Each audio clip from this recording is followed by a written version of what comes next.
The Patreon request this week, as requested by our lovely Patreon member, Hunter, thank you for the request, was the 2011 film Real Steel. And if you also want to get your movie watched by us and reviewed, just like Hunter got his, then go to guapish.com/Patreon or patreon.com/Guapish for $1 a month. You can request a movie, get in our queue, and you might get lucky.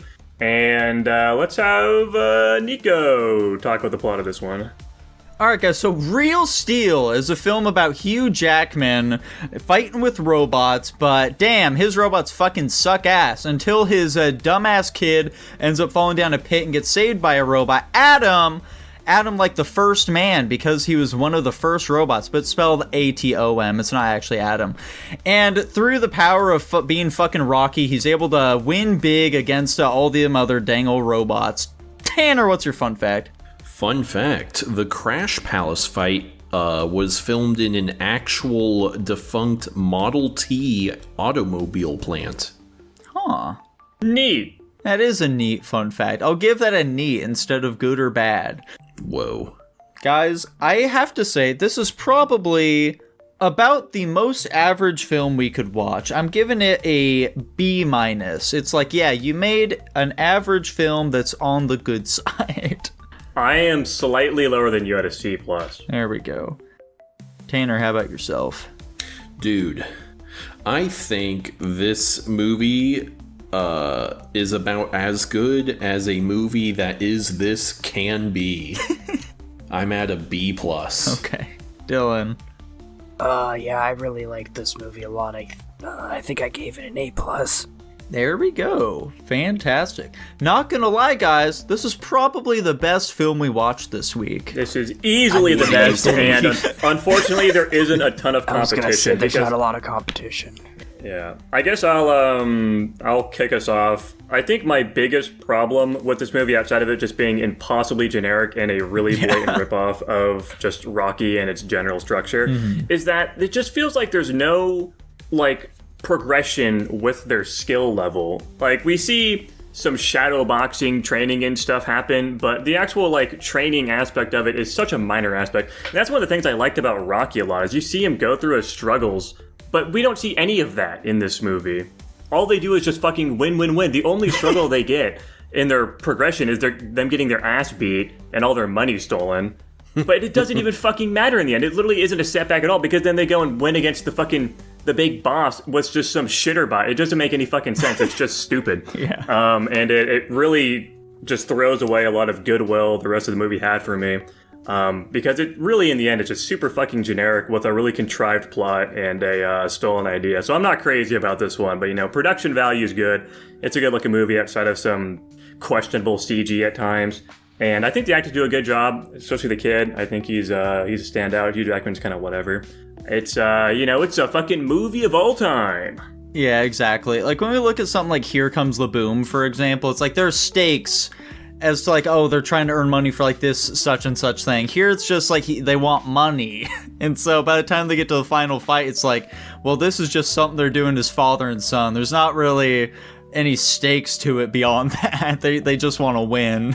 He's got debt to repay to a bunch of people that's barely a part of the movie at all, except for that one guy beating his ass. Yeah, it's not really even a thought in our mind at that point, though, is the thing. It's presumably, he probably paid them for the most part, maybe. Maybe he didn't. That's why they kicked his ass, never mind. But still, it's not really something we're actively thinking about much at that point. I guess I'll talk about my thoughts. Yeah, my positives are this movie, it accomplishes what it sets out to do. I think it's actually a pretty well-developed world. I think it's a pretty believable near future. Something that works pretty well, in my opinion, is their explanation for why they switched over to robots. The whole, people just wanted increasingly more brutal and violent fights, and so we swapped over to robots where you can see, them ripping each other's limbs off and shit. I was honestly, that doesn't seem that far-fetched an explanation of how this would come to be. And I think a big thing in this movie's favor is it takes itself seriously. It's not treating its own premise as a joke. There's no moment where, Hugh Jackman is and here I am, fighting robots with a little kid. That kind of fucking... nonsense. It is like, it would be so bad if they did that, and I'm glad they restrained themselves from doing that. And then, yeah, the major negatives are just, it's insanely cliche. It is just Rocky. And then Hugh Jackman's accent, I mentioned, like, it feels like in every single line, he is fighting for his fucking life to not sound Australian. It is very funny to me, but also bad. And then this is just like a random stupid nitpick. They treat these robots like they treat them like they weigh maybe a couple 100 pounds. Like, we see parts land on human beings and they're like, oh man, that part just landed on me. I'm like, dude, like one of their legs would be like 500 pounds. Yeah, we see like some little girls in the first part of the movie just carry off a limb. Yeah, no, it doesn't make any sense. And so I kind of connect to that. I do think the robots often feel a bit floaty, but not even too much. And honestly, like, I didn't really notice many moments of CG where I'm like, oh, that looks terrible. Like, for pretty much the entire movie, I'm like, yeah, there are robots right there. They're doing the robots. As I was telling Jackson, I was pretty surprised by the CGI in this film. It looked very good for the time it came out. There are moments, the biggest times are like when they're showing like all the promo footage with like Zeus and shit, and it looks fucking awful there. But throughout the rest of the movie, for the most part, it looks very good. I will say they did have practical robots for all the bots. They had practical ones that were used in shots as well. I honestly could not tell when like Adam was CG or was a practical suit. There were definitely times I was able to catch it, but yeah, for the most part, it did look pretty seamless. Yeah, you can definitely, I mean, the action scenes are CG, but that's obvious. But yeah, no, there certainly were times where I was questioning. I was like, is this practical or is this CG? Mostly when they're like operating on it, like when it's sitting in motion, I'm sure they're probably entirely practical effects at that point. But yeah, they definitely do a good job blending it. And I agree with Nico. I think the biggest culprit of bad CG is genuinely just Zeus. A lot of the promos just look fucking bad. He's like, I don't really like his design, dude. He's kind of just like a big futuristic looking bionicle thing. Mm-hmm. He's very But yeah, bionicle, for the most part, it's solid. Also, like, fucking, the fight with Zeus, like, they build him up so much as, like, he's got all this crazy technology in him. He just immediately learns his opponent's strategy and he's able to adapt to it. But, like, all we see him fucking do is pin him to the corner and just wail on him. That's the ultimate strategy, dude. Yeah, I guess so. I will say, I don't even know if they were going for this, but I do like the setup with it being robot fights that they, presumably, Zeus uses a lot of power to run just because it's very powerful and it's very smart and does a lot of computational thinking, whatever bullshit. And because of that, it runs out of battery really quickly. And you could probably assume the reason its battery is low is because of the hubris of the people that created him, because they just assumed he would be, mopping the floor with his opponents, so it wouldn't have to ever become a problem. I don't know if that's what they're even going for, but in my head canon I am, because there's nothing else to latch on with that fight whatsoever. It's so fucking lame. Like, I agree, it's like, honestly, one of the biggest letdowns of the movie is, like, he's just like the fucking Terminator of robots in these fights. He's slaying motherfuckers, and then it's just so anticlimactic.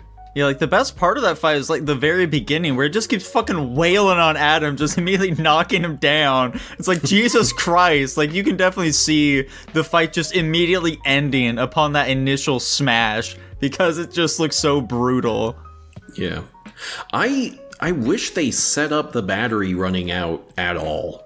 Like, I don't think they mention it in any way, shape, or form. And then at the very end, it's like, oh, he's running low now. Yeah. I agree. I wish it would have, it would have helped my positive potentially. I mean, I'm not usually one to notice details all that much, but there was a portion at the beginning of the fight where they, like, flash over one of the screens, and on the screen it does show, like, battery level. It's a very, they don't address it directly, but it is something I noticed, and I was like, oh, I wonder if him having a power source is going to be a factor in this fight. What? And then they all have power sources. Well, yeah, but I mean, they specifically referenced it for this fight. Like, they showed that he had a battery level, and I figured that would come into play later. Now, obviously, that does introduce the fact of why doesn't Adam have, like, a similar issue, but, Also, of course, the movie ends like fucking Rocky, of course. It does. Yeah.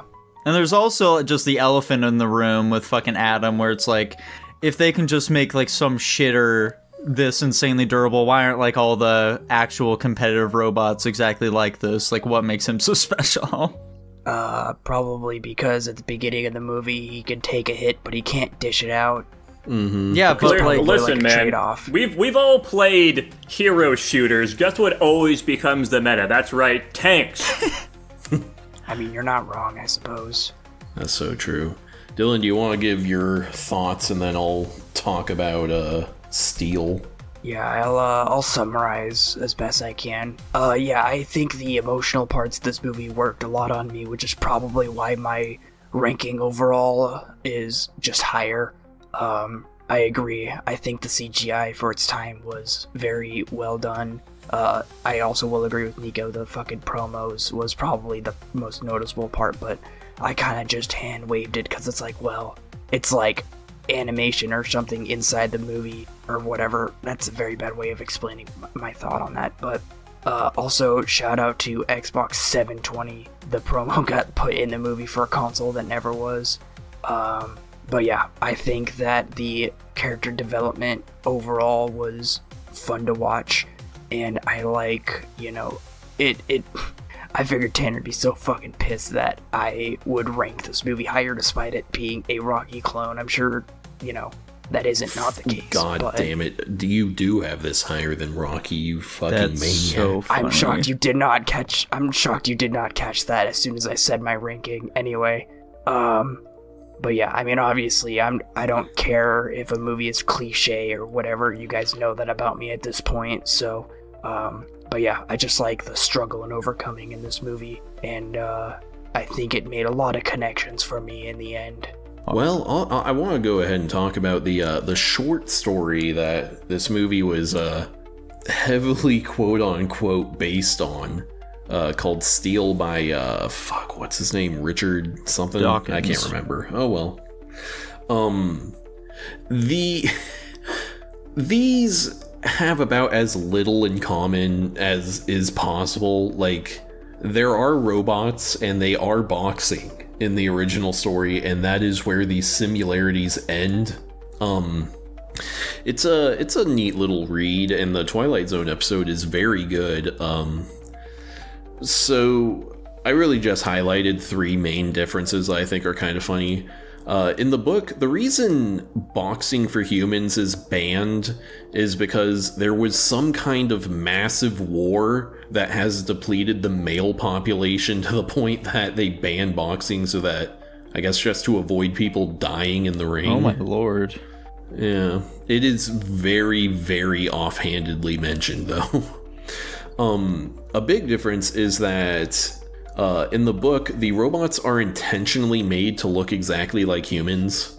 Like, they have fake, human skin over them and whatever, so they just look like human beings, but they're robots. And the plot of it is that they do have this old beat-up shitter robot, but it breaks down on them before a fight. And our two main characters are these guys who are just completely fucking desperate for money. And so what they do is the one who's like an ex-boxer is like, fuck it, put me in the ring, we'll pretend I'm a robot. And he gets fucking destroyed. That is obviously so funny. Yeah. He just gets the shit beat out of him. Wait, there's an episode of The Simpsons exactly like that. It's probably a reference to this then. It's fun. But yeah, it's a pretty neat little story. I recommend the Twilight Zone episode. I don't need to talk about it that much. It's a neat little thing. Has a little bit more social commentary than this movie, obviously. But yeah, just a guy getting his fucking brains beat in by a fucking robot. Well, fantastic. Sounds good. Boys, do we have any further thoughts on Real Steel? I am shocked we had as many thoughts as we did. Right? True. I figured this was going to be a repeat of last week where we said like one word for every movie. Well, you gotta think about it, dude. What are we really gonna say about the other movies? This is probably the only one that we want to talk about. I don't know about that. But if that's everything we've got for this feller, I'm sticking to my B minus. I'm sticking at my C+. I'm sticking at my B+. I'll keep my A+. And it goes straight into the B+ pile. Classic. We actually haven't had a B+ in what feels like a while. The last one was Paprika. Oh. So, you know. Wow, that Damn. has been a Oh. while.